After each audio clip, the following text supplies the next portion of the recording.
Не боитесь, что вас за эти статьи будут бить? Нет, не боюсь. Арестовывать? За себя вышли сюда, по-моему. Вот вы пришли на площадь, чего вы чекаете от Киева? И не боитесь вы провокации от уладов? Я прихожу в каждые президентские выборы на площадь и ничего не боюсь, потому что я ничего не совершал. И в соответствии с Конституцией каждый человек имеет право прийти на площадь и выразить свое несогласие с фальсификацией выборов. Также вот я и пришел в этот день.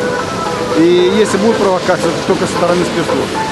Но я скажу, мы уже проходили эти все провокации по прошлым выборам, поэтому нам ничего не страшно, бывшим афганцам.